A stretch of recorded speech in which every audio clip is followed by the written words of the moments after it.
Hello, welcome to another edition of Crafts with Katie. We are making handprint parrots today.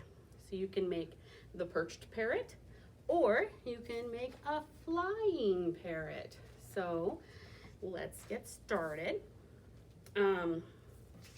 You're going to need a body and a beak, and then you can make handprints. And when you're making handprints, you can take a big sheet and fold it in half and do like we've done before, where we trace our hand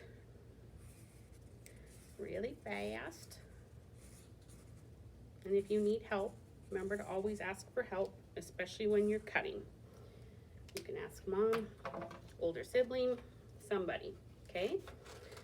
So we're gonna cut out our hands. Now, your parrot can be any color you want. You all know that Miss Katie really likes lots of color, so I always make mine really bright. But you can make a pink parrot, a blue parrot, a yellow parrot. You can make anything you want. And don't be afraid to add extra stuff to your parrot if you want. I know Miss Michelle would really like to see some with glitter on them. So there we go. We've got our handprints. So if you want, you can use colored paper or you can color your paper.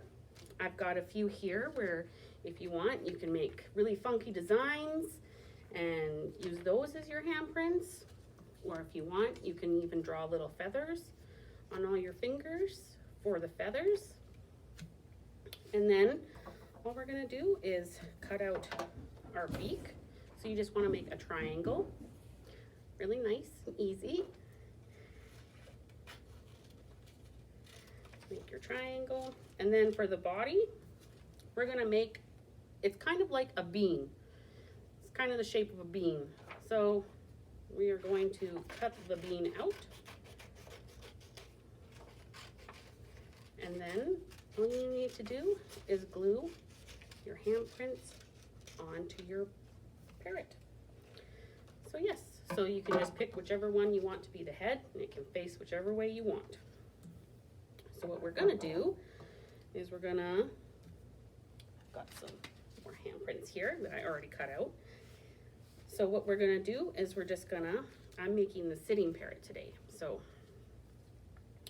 all you're gonna do is take your green, purple, yellow, blue, and you just pile them all on top of each other until you have a tail that you like. So then once you have the tail that you like, all you gotta do is glue them together. Really easy. Just put a little bit of glue on them. There. And then just start stacking your handprints. And like I said, you can make the tail as long or as short as you want, as many handprints as you want, any colors. So then, when you get to the last one, you've got your tail. And then what we're gonna do is, we've got our body. We just put some glue on the bottom. Make sure you put a lot because the hands are quite big and they weigh a lot. So then you've got your tail like that, and you're gonna take your beak, put a little bit of glue on, and then you've got your beak, and then you can add whatever you want to it. You can make his little smiley mouth. We'll give him some eyes. You can use whatever for the eyes. If you have some googly eyes, you can use googly eyes, or use whatever you want. And there you go. You have a handprint parrot. So I'd really like to see what you create this time, and I can't wait until I see you next time. Bye.